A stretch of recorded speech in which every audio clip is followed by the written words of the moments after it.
जय मसीह के दोस्तों, परमेश्वर आप सबको बहुत सारा आशीष दे। आइए हम एक बार फिर से परमेश्वर के वचन के पास आते हैं और आज हम भजन संहिता एक अध्याय उसको हम पढ़ेंगे और परमेश्वर के वचनों से हम सीखेंगे, जानेंगे और उसको अपने जीवन में लागू करेंगे। आमीन। आइए हम इसकी शुरुआत करते हैं वचन पढ़ करके। क्या ही धन्य है वह पुरुष जो दुष्टों की युक्ति पर नहीं चलता और न पापियों के मार्ग में खड़ा होता और न ठट्ठा करने वालों की मंडली में बैठता है, परंतु वह तो यहोवा की व्यवस्था से प्रसन्न रहता है और उसकी व्यवस्था पर रात दिन ध्यान करता है। वह उस वृक्ष के समान है जो बहती नालियों के किनारे लगाया गया है और अपने ऋतु में फलता है और जिसके पत्ते कभी मुरझाते नहीं। इसलिए जो कुछ वह पुरुष करे वह सफल होता है। दुष्ट लोग ऐसे नहीं होते, वे उस भूसी के समान होते हैं जो पवन से उड़ाई जाती है। इस कारण दुष्ट लोग अदालत में स्थिर न रह सकेंगे और न पापी धर्मियों की मंडली में ठहरेंगे, क्योंकि यहोवा धर्मियों का मार्ग जानता है परंतु दुष्टों का मार्ग नष्ट हो जाएगा। आमीन। परमेश्वर इस वचन पर आशीष दे। और जैसे हमने पढ़ा, हम देख सकते हैं यहाँ पर पहले वचन में ही परमेश्वर का यह शब्द कहता है कि क्या ही धन्य है वह पुरुष जो दुष्टों की युक्ति पर नहीं चलता। वो व्यक्ति जो दूसरे का बुरा चाहता है और ऐसे व्यक्ति अगर कोई योजना बना के रखता है, अगर वो उस व्यक्ति को की सुनता है और उसके अनुसार करता है तो यह परमेश्वर को अच्छा नहीं लगता है। इसीलिए कहता है क्या ही धन्य है वह पुरुष जो दुष्टों की युक्ति पर नहीं चलता। वो अपना समझ, अपना विवेक रखता है और जानता है कि हम परमेश्वर के अनुसार चलने वाले लोग हैं, ना कि हम किसी इंसान के अनुसार चलने वाले लोग हैं। लेकिन आज हर एक बातों में इंसान के ही ओर भागता है, ना कि परमेश्वर की ओर भागता है। और इंसान की ओर भागने के कारण वो जैसा अगला व्यक्ति उनको सिखाता है वैसे ही वो अपने जीवन में लागू कर लेते हैं, करने लगते हैं और उसका परिणाम उनको बाद में भुगतना पड़ता है। और कहता है और न पापियों के मार्ग में खड़ा होता है।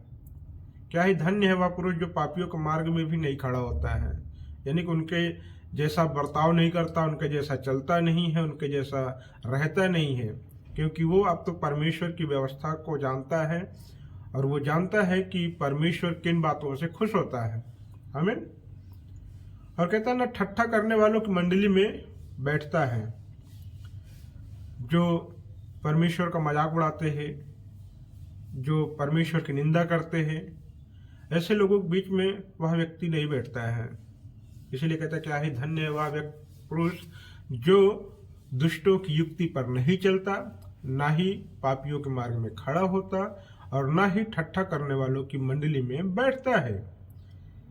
तो वह कहता है दूसरा वचन में, परंतु वह तो यहोवा की व्यवस्था से प्रसन्न रहता है। यहोवा की व्यवस्था क्या है? कौन उसकी व्यवस्था से खुश रहता है?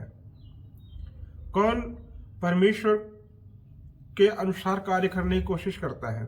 वही जो उसकी इच्छा के अनुसार चलते हैं। इसलिए कहते ना वह तो यहोवा की व्यवस्था से प्रसन्न रहता है और उसकी व्यवस्था पर रात दिन ध्यान करता है।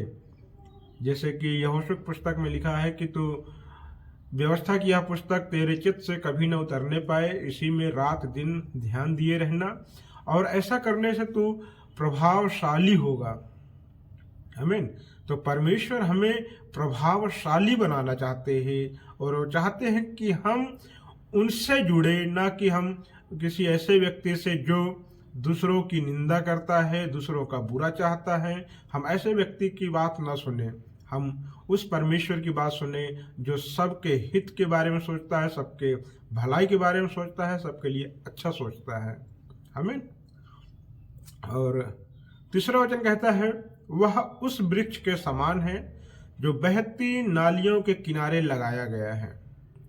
नालियाँ यहाँ पे लिखा है, लेकिन आप इसे आप समझ सकते हैं, जब इंग्लिश बाइबल आप पढ़ेंगे तो वहाँ पे रिवर करके लिखा हुआ है कि वो एक नदी है, और बहती नदी के किनारे जो भी पेड़ पौधे लगते हैं वो कभी सूखते नहीं हैं।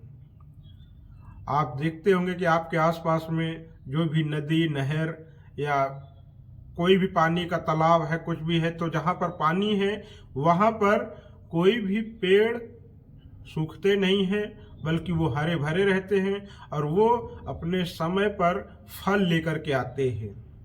तो जो यहोवा की व्यवस्था में रात दिन ध्यान दिए रहता है वो ऐसा ही है कि वो अपने समय पर फलवंत भी होगा, प्रभु उसको फलवंत करेंगे।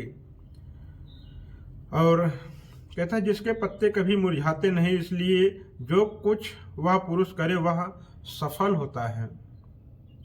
जब हम परमेश्वर की सुन रहे हैं, परमेश्वर के अनुसार कर रहे हैं, तो परमेश्वर भी हमारे लिए भला ही चाहते हैं कि हम परमेश्वर के अनुसार जिए, उसके अनुसार करें, तब हम सफल होंगे।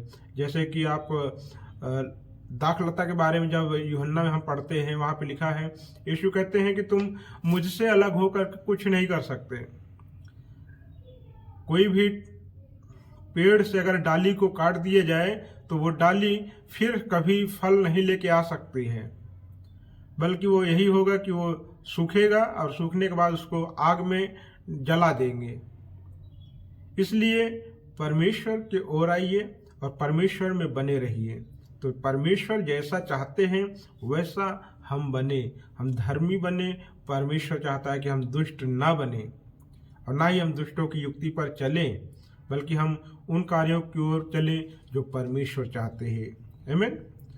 और चौथा वचन कहता है, दुष्ट लोग ऐसे नहीं होते, वे उस भूसी के समान है जो पवन से उड़ाई जाती है। दुष्ट लोग ऐसे नहीं है, वो दुष्ट तो वो उस तरह से है कि जब हवा लगती है तो वो भूसी के समान उड़ जाते हैं। इस कारण दुष्ट लोग अदालत में स्थिर न रह सकेंगे। अदालत की बात करता है, अदालत का मतलब हम समझ सकते हैं कि परमेश्वर के सामने वो स्थिर नहीं रह पाएंगे।